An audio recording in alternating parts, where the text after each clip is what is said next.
Good afternoon and welcome to the 2015 Drought Housing Relocation Assistance Program, or DHRA webinar training.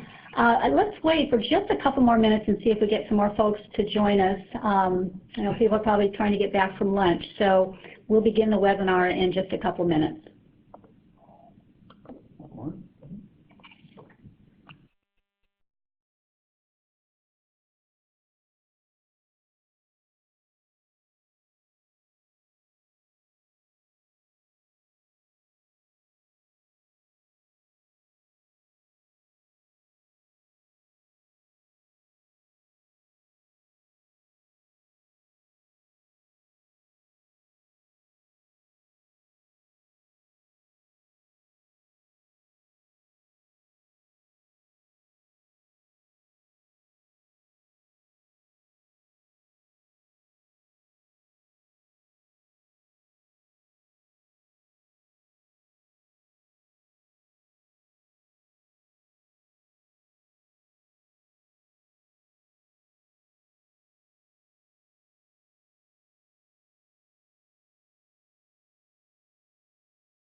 Okay, we're going to go ahead and get started. Again, this is the 2015 Drought Housing Relocation Assistance Program, or DHRA, webinar training. And we have contracts with a couple counties, and we thought it'd be a good time to provide some training on this program, on this emergency drought program. So thank you so much for joining us this afternoon.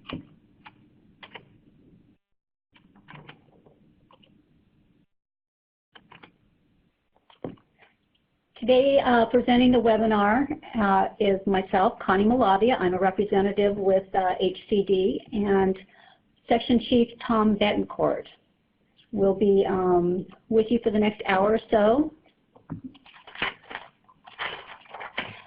I want to let everybody know that this webinar is being recorded, and it will be posted to our HCD website in just a few days. Also, this isn't meant to be an interactive, kind of an informal webinar.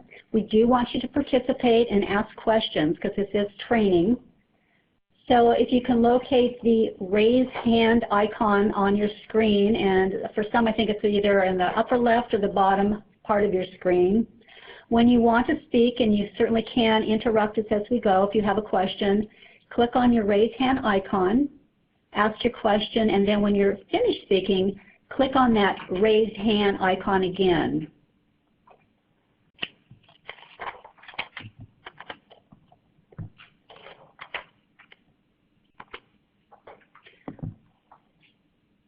For a little summary and why the Drought Housing Relocation Assistance Program was developed, it is an emergency drought program. It was developed to allow both tenants and homeowners that meet program guideline eligibility requirements the ability to relocate and receive some temporary rental assistance for 12 months. Now this is for households that have no potable water, no other alternatives, and this program will provide them a one-time relocation assistance and then 12 months of rental assistance. The key program goals involve also the County Office of Emergency Services, who want the county and the providers that are administering the program to work together. And also the goal of this program is to have a resiliency plan for those folks that do leave their homes. We thought it was important today to introduce some key terms. These are found in your program guidelines, and the program guidelines can be found at the HCD website. So the terms we're going to go through on the slides today are in the guidelines, but then after we're done with the slides, we're going to take everybody through the client application that we developed, and that's an intake application that you'll be sitting down with households that come in and want to participate in the program. So we'll be going through that each section by section, but we thought it was important to introduce you to some program terms. So sponsor responsibilities, provider what is an eligible household, what moving allowance expenses, the definition of rental subsidy, net housing costs, payment standards or fair market rent,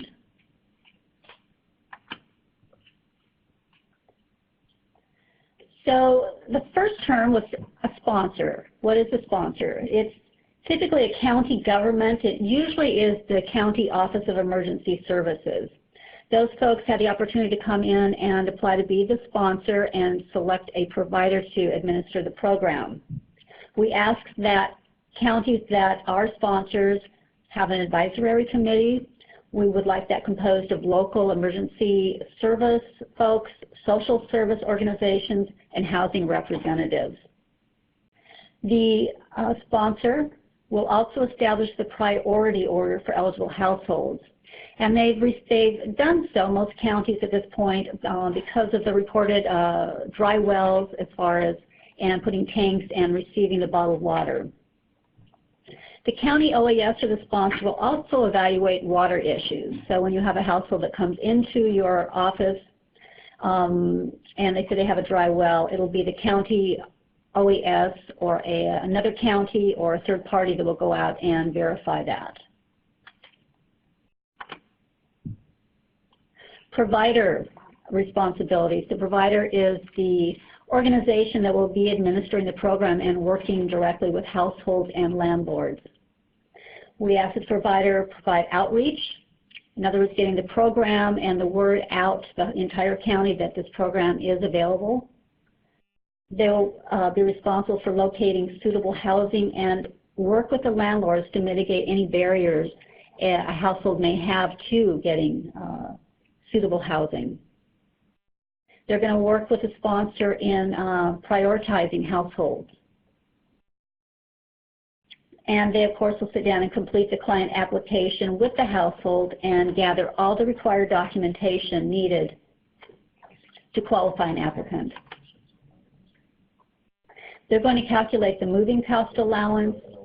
They're going to be responsible for inspecting the replacement unit and also the net rent, payment standard, rental subsidies, and utility allowance.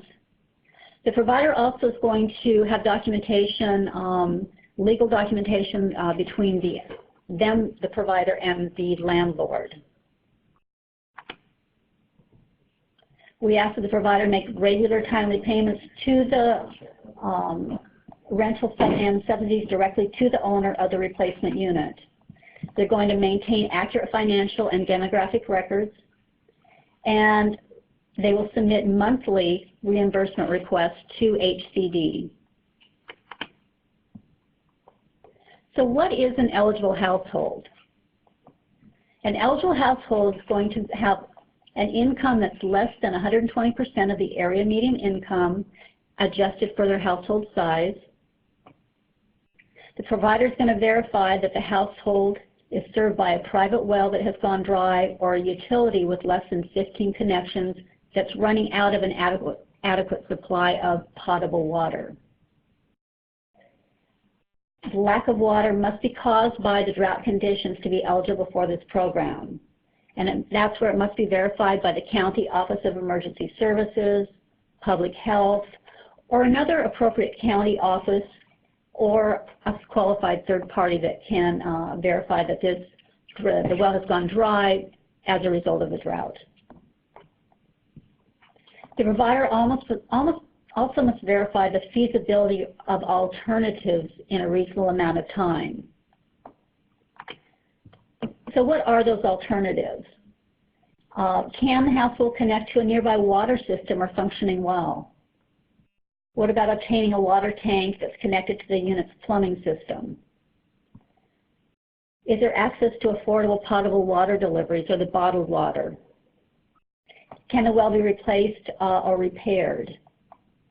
Now again, the terms feasibility and in a reasonable amount of time are very important. And if, as you start working with households and you have any questions, you certainly can contact HCD and we can work with you. But again, keep in mind that the feasibility and reasonable amount of time in the guidelines are very important concepts and terms to pay attention to. Connie, this is Tom Betancourt. I just wanted to put in a plug for our next webinar, which starts at 3 o'clock, which is for the Community Development Block Grant lateral NOFA, which will provide funding to connect people with dry wells, no water, to existing public water systems. So that's at 3 o'clock. I think there's a call-in information also has been sent out the same way this information has been sent out. So please take advantage of that if you want to explore that alternative. Okay, so acceptable documentation for the dry well. For those areas, and I think East Porterville is a good example because it's been in the news that the number of and the extent of dry wells in the East Porterville area.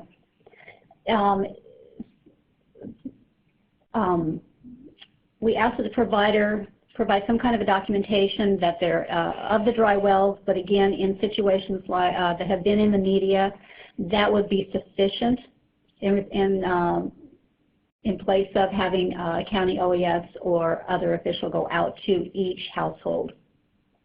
Again, if you're not sure when you get into working with the household, you would, of course, contact your rep here at HCD and they would work through that with you. We asked also the eligible household must provide to you, the provider, their proof that they're living at that current residence, and that can be, you can obtain a utility bill, it can be their driver's license, some kind of documentation showing you that the household does reside at that current residence. Okay, at this point I'm going to turn the webinar over to Tom.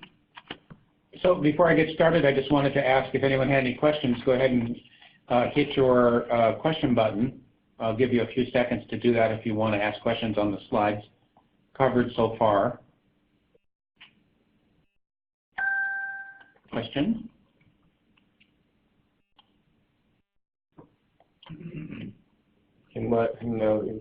Wait, can we see who's asking a question? Yeah.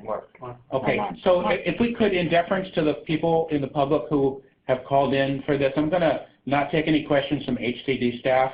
If they have any questions about the program, they can walk down the hall and talk to me. So is that all right with HCD folks? Thanks very much. Okay, so I'm going to start with moving allowance cost. We wanted to, in designing this program, to use as many off-the-shelf components as we could to make it simple and effective. And so there are two parts to the type of assistance we're talking about. One is helping people move, and the other is rental assistance. So we'll start with the moving allowance first. And so we have used the fixed residential moving cost schedule, which is the universal federal way to pay for relocation. For example, if a freeway was going into an area, and the way that that program works, there's a schedule, and it's linked in our program guidelines. You can see it there if you have it open electronically. And it's based on the number of rooms of furniture, and there's a different amount for each state. So, and when we calculate rooms of furniture for this purpose, we exclude bathrooms, hallways, and closets. So a typical 3-bedroom apartment or home has, let's say, 5 rooms. Let's, for the sake of this example, 3 bedrooms, a kitchen, and a living room. So that's a 5 rooms of furniture. So if you look up the schedule, you'll see that that amount would be $1,665. And once a person has been accepted into the program and a replacement housing unit has been qualified and everyone's been qualified and it's ready to go, then you just write them a check for $1,665. No documentation is required. That covers the cost.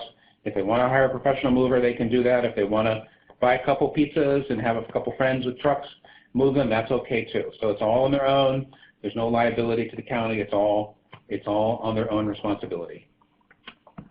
So next, we're going to talk about rental subsidies and the net rent calculation. So this is the amount that is paid every month for 12 months. And just a clarification, it's not up to 12 months, it is 12 months. So they don't have to requalify. There's no ongoing obligation to check, except at the 6-month point, which we'll get to later. And that's not so much for continuing the eligibility of the program, but it is just to see how it's going, whether they're adapting to the new situation, how it's going, what their plans are for what they're going to do when the assistance runs out in 12 months, because that's another very important part of the program. This is only for 12 months, this program. So we want to see what people are planning to do at the end of that time. So the amount that is paid is based on the following calculation. We have to start with defining some terms first. So the net rent is simply the rent after you subtract the utility allowance. So the gross rent would be, and this is based upon a schedule that we'll talk about later. So let's say the fair market rent limit for a 2-bedroom is $800. To determine the net rent, so that would be the gross rent, and you subtract the utility allowance from that, and that gives you the net rent of $700.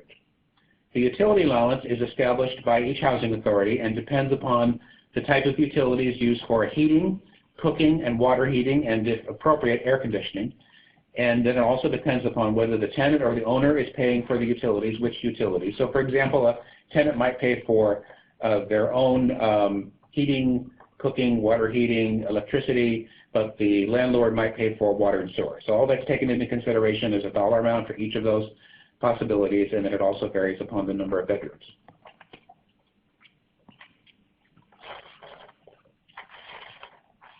Okay, so for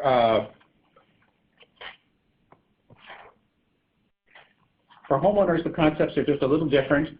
The amount of subsidy for a homeowner is also 12 months, but it's the difference between 35% of their income and the total of the net housing cost and the net rent at the new location. So that is going to be hard to understand until we walk you through it, and we have an example later on. So let's define some terms first. So the net housing cost for a homeowner, and this is only used for homeowners, is the total of the mortgage payment, the property insurance, and property taxes at the current location. Again, we'll go through an example later. And the net rent is the same as we defined in the previous slide. And the income, in this case, the income has to be determined, and it's based upon the IRS Form 1040 for the last tax year, 2014. And just so there's no confusion about whether it's adjusted gross or anything, it's line 22. So you need to know, people will need to know what they can afford or what the program can help them finance or buy, rent in the market when they go looking for housing. And so the payment standard for this program is 110% of the fair market rent, the FMR. And so that actually is used in many counties, use a higher number than the fair market rent because it's often too low for people to find units, and so we allowed it to be 110%. And the fair market rent varies depending upon the county and the number of bedrooms. So there's a schedule, and again, it's linked in our guidelines. And so the replacement rental unit cannot rent for more than 110% FMR minus the utility allowance. Again, an example will help illustrate that. The provider may request HCD to approve 120% FMR instead if it's needed. So we've had conversations, I think, with Tulare County about how the 1-bedroom FMR is particularly low in Tulare County, and that might need to be a higher number. So all they need to do is to write us a letter to that effect, and we'll consider that. And there might be some back and forth on that, but we're open to considering that for sure. So here's an example for a renter. Let's say the 2-bedroom fair market rent is $771, or that it is what it is from the table. And do the math, that's $848 at 110%. And we use some assumptions about utilities to come up with a utility allowance of $93. So the maximum rent that the owner can receive is the 110% FMR, which is $848 in this case, minus the utility allowance of $93. So that's $755. So the tenant must find a unit renting for $755 or less. And it's important to note here that the provider has to help the person find a unit. It's not just give them a approval form or a certificate and it's up to them to go find something. You have to go help them find something. So you have to, maybe your own portfolio of units or other units that you're aware of, so you need to have a real good idea of what's out there. One other thing I don't think is in our slides is that the tenant can move anywhere. So they can move anywhere in Tulare County, has to have water, of course, and they can also move outside the county. And so we're still working on some details of how that's going to be operated, but but that is a possibility. So if somebody wants to move to another area that may be closer to family or better jobs, then they can do that. So that's the maximum rent you can pay the owner. Now let's talk about what the subsidy amount is going to be. So let's say the current rent where they live now is $600, and let's say their current utility allowance is $75. So again, that's just a made-up number today, but it could be, the utility allowance could range from $30 to $140, something like that. So it's depends upon the, whether you have bottled gas or you have LPG or whether you have natural gas or all of that. So, and let's say the replacement rental unit is $750, and the utility allowance is $100. So the maximum net rent is, in this case, is $750 minus $100, or $650. And the subsidy is calculated as the difference in net rent between where they are now, which is $525, and where they're going to go to, which is $650. That difference is $125, and you pay that for 12 months. You pay that to the property owner, to the landlord, every month for 12 months, and that is the end of their assistance. Any questions so far from the public or from providers? Okay, so now let's talk about homeowners, and in this case we'll assume, I think this is the same assumptions, right? They have the same standards for what they can rent as renters do. It's still the fair market rent. It's still 110% of fair market. It's still, in this example, the same utility allowance. So the maximum rent to the owner, again, is $755. Must find a unit renting for $755 or less. Now, this is where it gets a little tricky. So we have to calculate the net housing cost for the homeowner, and that's based on their actual data. In this case, we'll assume $800 mortgage, $100 in taxes, and $100 insurance for a total of $1,000. The replacement unit net rent is $650 from the previous example, and we add the net housing cost of $1,000 and the replacement unit net rent of $650 to get $1,650. So that's one half of the equation. The other half is to take their income from the IRS form. No other verification is required, but you do have to get a copy of that form. You multiply that income times 35% on a monthly basis. Let's say the income is $3,000 a month. That works out to $1,050 for this half of the equation. And so the calculation is the difference between $1,650 and $1,050, which our math is wrong. It's actually $600. Oh wait, yes, it's $600. Yeah. So that was going to be the optional credit question, darn it. Yeah, it's actually $600, not $650. So pay $600 per month for 12 months. That's how that works. So let's talk about reporting requirements. Oh, let's see. So all that math. Does anybody have any questions? This is a training session, so we really do want to entertain questions from the providers on anything that you have a concern about. This is a good time. Operators are standing by. Yes, operators are standing by. While we wait, let me introduce some folks that are important for the future of your program. You know that in HCD we have conducted a functional alignment so that our responsibilities now will be more by function than by program. And so Connie and I work in the planning and evaluation component. So we've been designing the program and working with the stakeholders and getting the program ready. And we are soon about to hand off the program to our very capable contract management group. And so I want to introduce Karen Patterson, who is the section chief for that group. Hi, Karen. Hi. And is any of your staff here? No? No. No. But they are on the line, I think. They are. Yeah. So any questions? Okay. So we'll jump into reporting requirements. Feel free to ask questions at any time on anything. The first item that's not on there because it's not really a reporting requirement is your advance request. And we will provide 3 months of your cash needs in the initial advance as soon as you sign your standard agreement.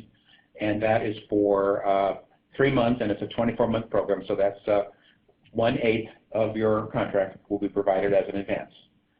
And we will expedite that check so that you get it quickly after you submit it.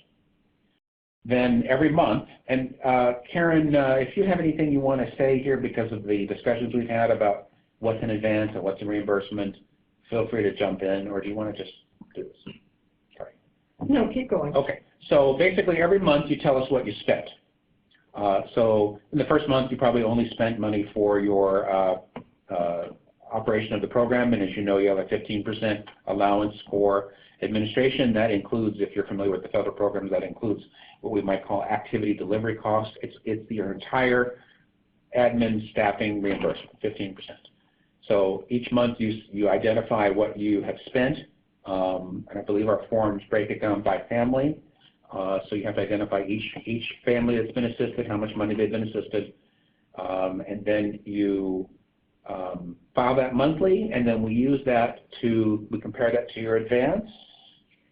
There'll be another advance request, and then we're going to reconcile what monies have been advanced against the reported expenses so that then we can go ahead and process the next advance request. Okay. And then at the 6-month point, we need you to contact the households. We would love it if you did an in-person interview or a phone interview, but we will accept a survey that you send to them, asking them questions about how they are adjusting to the new location, what their plans are for what to do when the rental assistance runs out, what their employment situation is, and that will help us to understand how we want to evaluate the program and see how it's worked. There's nothing we can do about the rental assistance running out in 12 months, and that's why we just want to keep stressing that there's nothing after 12 months. But we just want to understand how the program has been working so far. And of course, you need to keep accurate financial and demographic records, and those demographic requirements are in the program guidelines. You also need to practice non-discrimination, of course. When you operate the program, you need to conduct outreach to both find people who need the assistance and property owners who have available units. You need to have a due process methodology so that if someone feels they have not been treated fairly, they have a right to appeal. Let's see. That concludes our presentation. If you have any questions, you can email them to me or to Connie. And we're just going to wait a little bit. I wonder, could you scroll down the list of participants? I just want to see who is on the phone.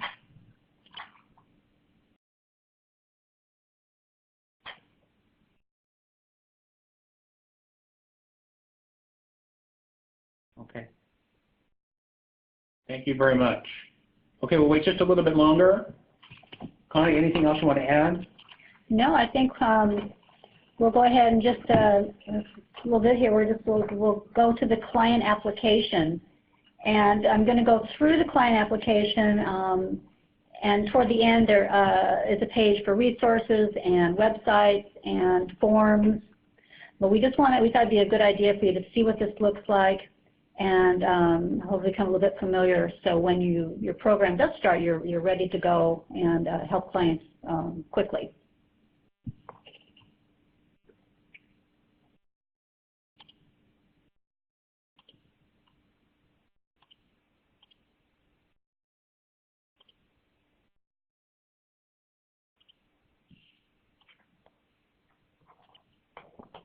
Okay, let's go ahead.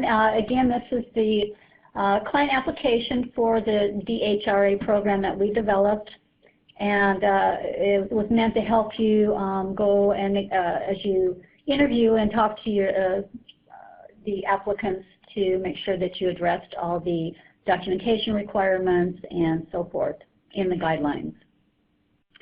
So page 1 of the client application, and we may have to scroll down a little bit here, is getting just some demographic information and information about the household. Name, address.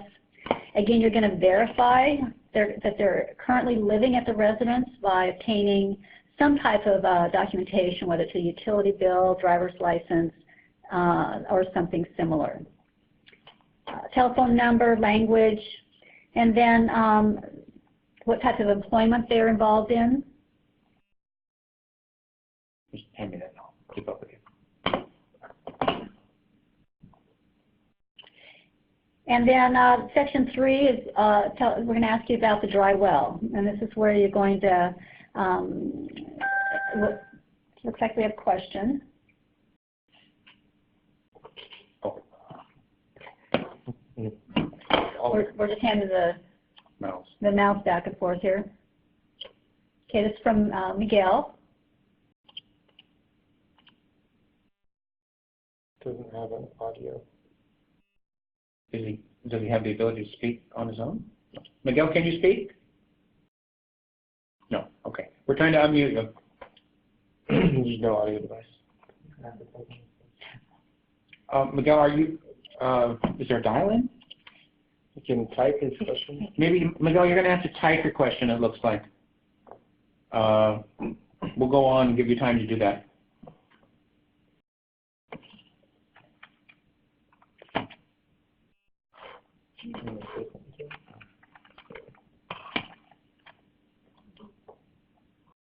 He just started. Okay, so section 3, we'll watch for Miguel's question to come in.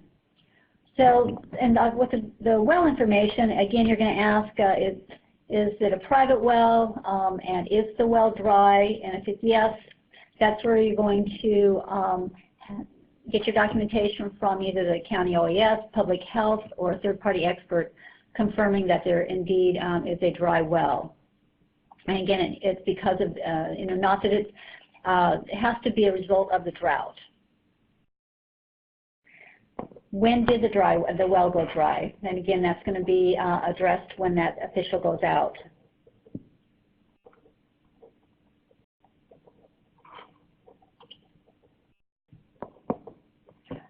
Is the residence connected to a water utility with less than 15 connections? Length of time that the household has not had potable drinking water. And that actually should not be a yes or no, but that will be a date if possible. Is the property eligible to connect to an existing water system? Is the owner able to fund a new well or connect to an existing water system? And these are questions that you're going to go through as you talk, that you're going to be asking your applicant. Will the property be connected to a new water source? And what has the household done to find permanent potable water source that is connected to a plumbing system? And again, this is where we talk about feasibility and a reasonable amount of time. Has the private well been tested? In other words, is the well dry, or is it a mechanical problem that's causing the lack of water?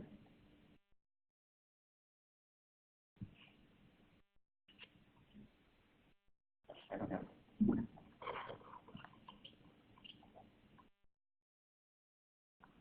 Okay, the section 4 is when you're talking to a renter, you're going to verify.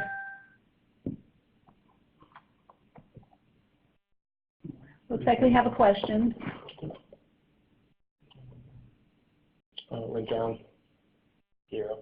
Oh, okay. Looks like we don't have questions. Let's see if Miguel put a written question in. Would we be able to see that? It would have popped up. Yeah. It would have popped up. Okay. Sorry, Miguel. Not connected. Okay. Okay. So section 4 of the application will be for your renters. And you just go down the list of questions. Are you currently renting your residence, and have them provide you the landlord's information and contact information? Current monthly rental payment. This is where you're going to gather documentation of the current rent being paid at the unit that has no water. And that can be rental receipts, canceled checks. If the household cannot provide any kind of documentation of what they're paying currently at their rental unit, then you'll go out and you'll do rent comps, comparisons of other units that are similar in size, and come up with a figure.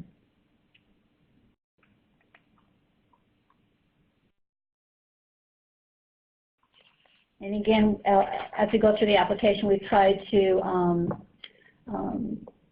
provide information on the application that will help you know what to ask.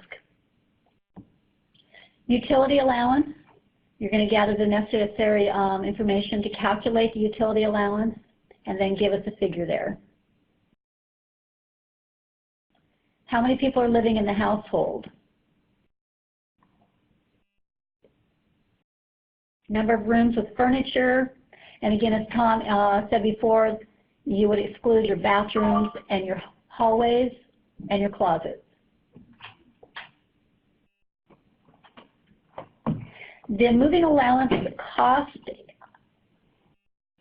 is a link that we've provided within the guidelines. It's also at the end of the, toward the end of this application that you can, there's a link that will get you to the moving allowance cost. Hey, Connie, can I interrupt just for a second? I just wanted to say, Miguel, if you want to ask your question by phone, you need to just call in under the call-in information that we provided. And Sheila has a question. Okay, Sheila's asking, well information does not ask if they are on a temporary water tank. Are they eligible for this program if they are on a temporary water tank? No, your household would not be eligible for the program if they were currently had a water tank that was connected to their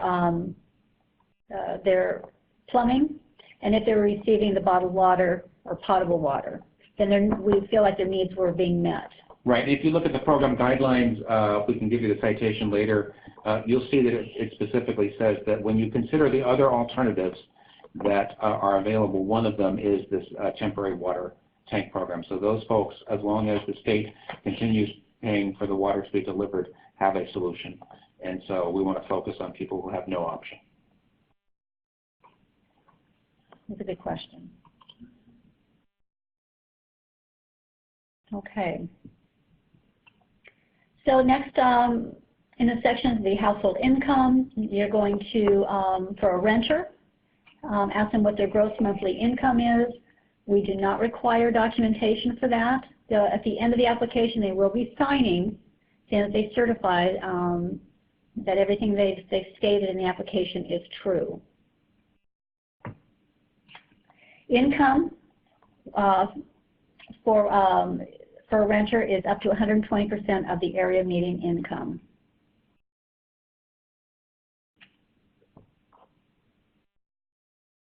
So for a homeowner, you're going to calculate, as Tom went through the examples before, the current monthly mortgage payment. That is the mortgage payment, property taxes, and insurance. And if that's not included in their monthly payment, then you're going to provide those figures.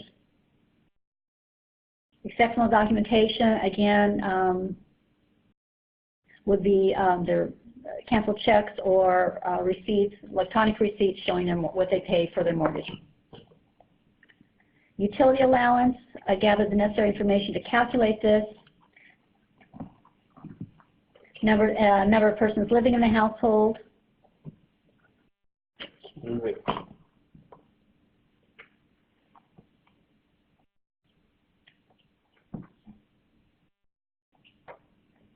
You're going to calculate again the number of rooms of furniture and the household income. And for a homeowner, again, you would have you would gather their IRS tax return.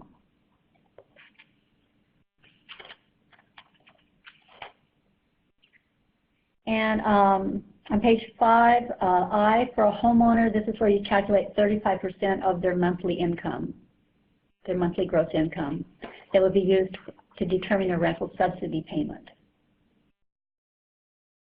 Does anybody have any questions so far?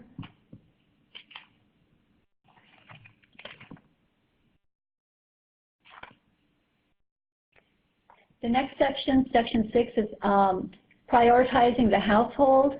And again, this is something that your county will have, and if not, you will have provided, you need to come up with some kind of prioritization method as households come in. And again, This is what we have as far as medically fragile, young children, seniors in the house.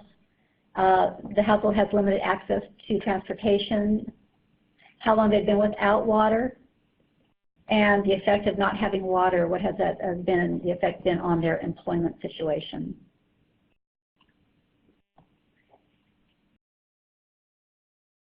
So for your replacement rental unit information, you want to ask your client where they want to move. As Tom said, they can move where they want.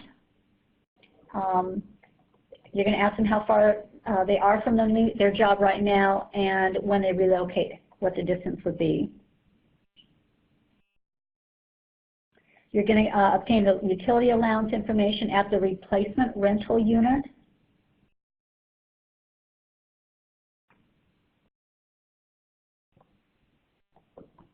And then in Section 8 is where you can calculate the rental subsidy payment.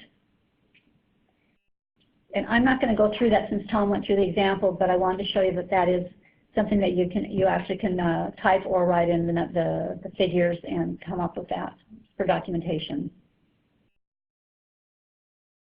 The next, we asked for that you gather the demographics. Connie, this is Tom. It looks like we're going to have to add a section for the home ownership option. In this, when we did this, we did not include that. So, right? Looks like we have to. We'll amend this for that purpose.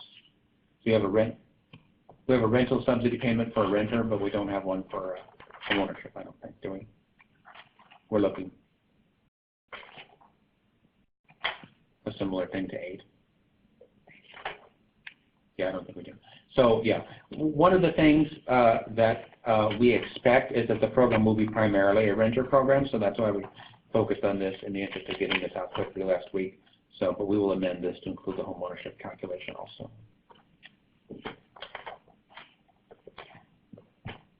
Okay, and right underneath the demographic section is the applicant's signature and certification.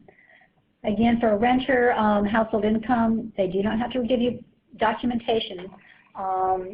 Everybody needs to sign this stating that what they've told you in the application is true. So the next page is a checklist that we hope will help you remember to get what documentation you do need to gather. The current tax form if they're a homeowner, documentation of their monthly mortgage, taxes, and insurance if they're homeowners, and documentation of the rent paid at their current residence.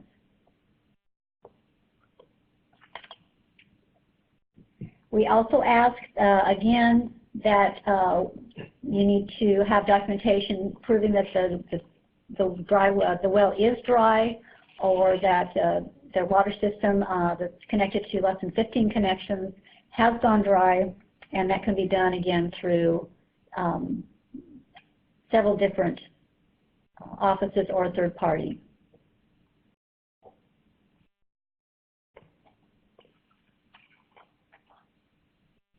The last page, forms and additional resources. We hope that you'll find this helpful.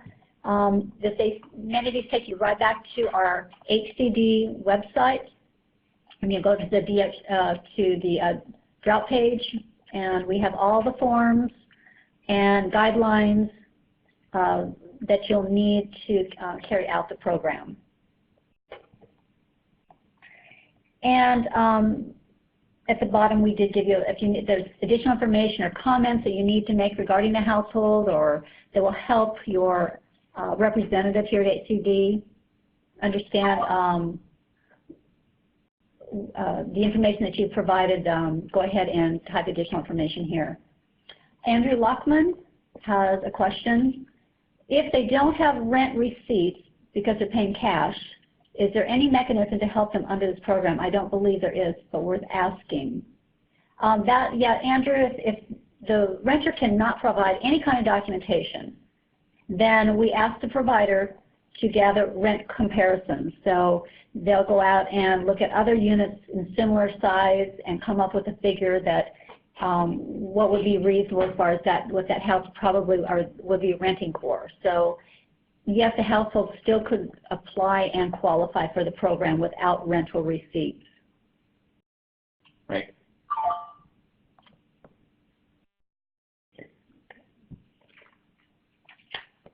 Any other questions on the application?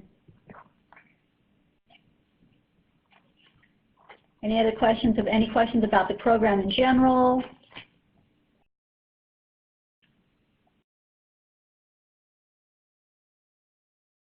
Okay. Looks like we have questions. Is it a different box? When you scroll up, look for the raised hand. We're looking for the raised hand. There you go. Okay. Right click. She didn't have it. The question is, I'm sorry, it's, how do I go back? Colleen Brock, it looks like you are wanting to ask a question, but you don't have your phone connected. So if you want to call in to the number we provided, then you can ask your question. Or type it. Or you can type it, as the other couple folks have done. So we're going to keep going, but go ahead and type your question in. And we'll just leave, some dead air here to give you a chance to think if there's a question you want to ask. I think maybe while we do that, we'll go back through the slides slowly to see if that gives you some thoughts on, make sure there's no more questions. Yeah, if we could just go back through the slides slowly, see if anything pops up that you want to ask about. So, Tom, I'm going to advocate for the providers. Do we get the tax return for the homeowners from the homeowners, or do we get it from IRS?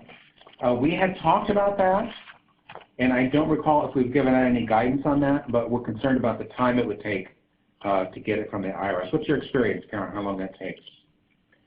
It depends on the area. It can be as quickly as a week or two, or it can be that they don't respond at all. Okay. Well, we'll any questions we can't answer, which I think we'll count this as one of them, we will send out to the same distribution list. I'm going to ask another question on the slide that talked about the evidence of the mortgage payment. Can a homeowner give you their latest statement that shows their payment that posted as well as their impounds, and you'll take that as well? That sounds reasonable. Yes. Yes. We want to be as flexible as we can. Colleen wrote on here, will the slideshow be available to others, and if so, how? Yes, Colleen's question was, will the slideshow be available to others and how? Yes, we will. This, of course, is being recorded, and so we will get this posted right away to our website, the HCD website.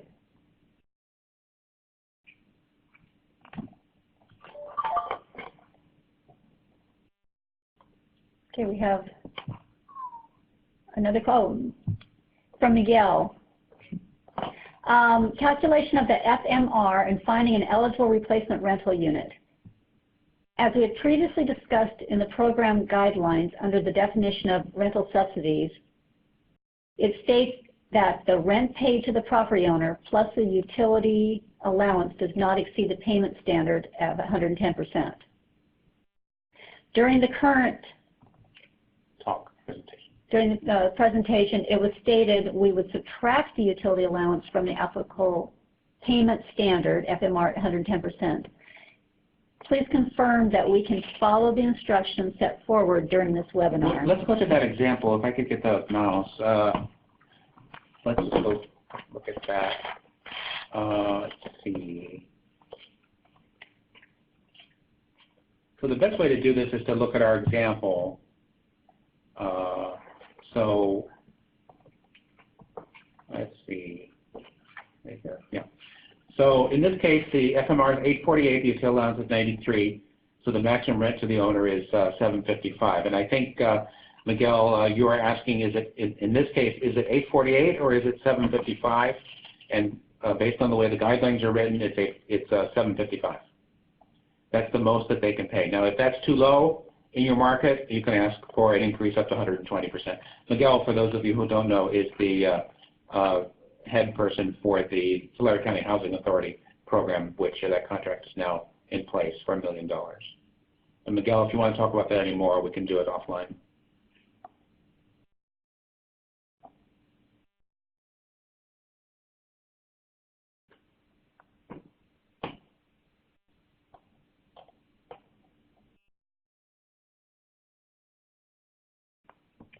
I wish we had elevator music for you. There we go. Okay, good.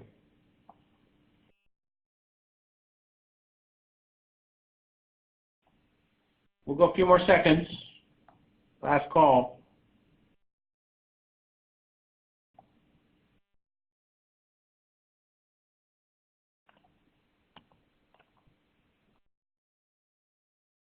Alrighty, well thank you everybody for your time, and we will get this posted, the recording and the PowerPoint slides, and answer your question, the one question, as soon as we can. So thank you again for your participation.